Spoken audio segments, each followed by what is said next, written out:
Hello, and welcome to Cliffside Park's first virtual Parents' Night. My name is Mr. Rubnich, and I am your child's pre-calculus teacher. So far, I have been teaching a total of 19 years, and all 19 years I have been at Cliffside Park High School. Throughout the years, there have been a number of challenges that I and all teachers have faced. But in all honesty, this year is the most unique. All the challenges that are faced because of this combination of in-person and remote teaching and learning, well, it presents a whole new set of challenges that I am trying my best to deal with. What I am trying to do, at least to the extent I can, is to make my classes appear as normal as possible. What I mean by that is I want the classes to resemble as much as I can what classes would be like if every student was in class and if we didn't have any remote learning. I still make students do a lot of problems. I write them on the board. I ask students lots of questions. And of course, I write all the answers on the boards for students to see.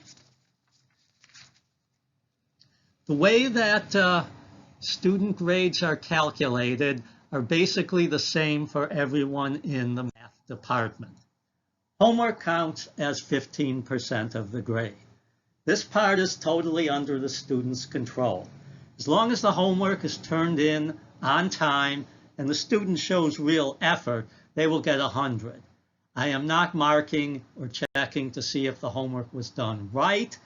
For this grade, I am almost only checking to see it's on time and that there was real effort. We always go over the next day any problems students had with the homework. Another 20% of the grade deals with classroom participation. And again, this is something the student has 100 complete control over. As long as they show up on time, in other words, they're not late. If they are remote, they must stay in class during the entire period. They can't leave early or they can't take 15, 20-minute breaks during class. But as long as they're in class the entire period, as long as they're working during the period, as long as they're either answering my questions or asking questions, this too will be a grade of 100 for the student.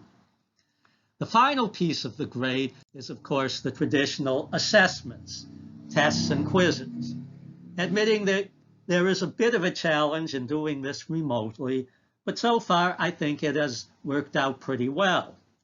As is always the case, I do try and make my tests and quizzes a bit challenging.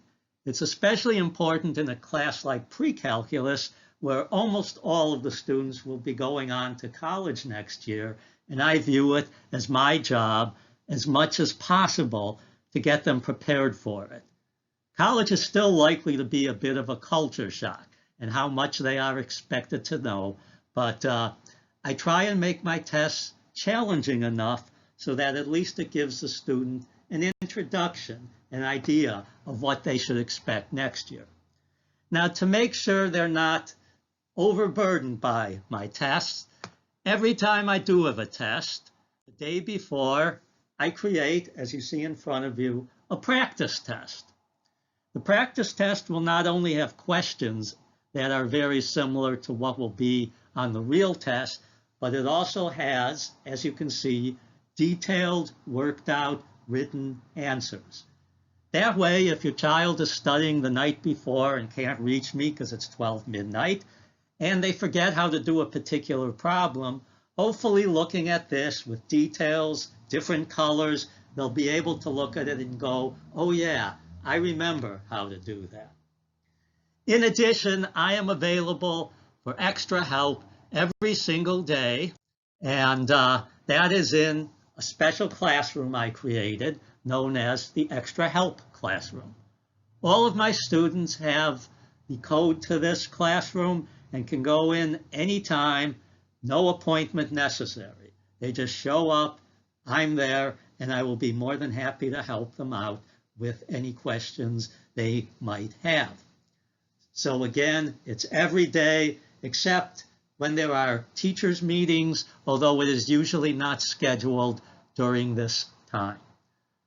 Let me summarize by saying, yes, this year presents a lot of challenges. I know it's difficult on everyone, the teachers, me, the students, your children, and yourselves as well. If for any reason you need to contact me, there you see my information. Mr. Rubnich, you see my email address, and you also see the school phone number if you want to call and leave a message, and I will get back. Especially with emails, I'm generally good about getting back the same day. So if you do try and reach me, I should get back to you very quickly. And I'll say within 24 hours, barring an emergency. So I thank you very much for attending and listening to this presentation. I hope you have a good night.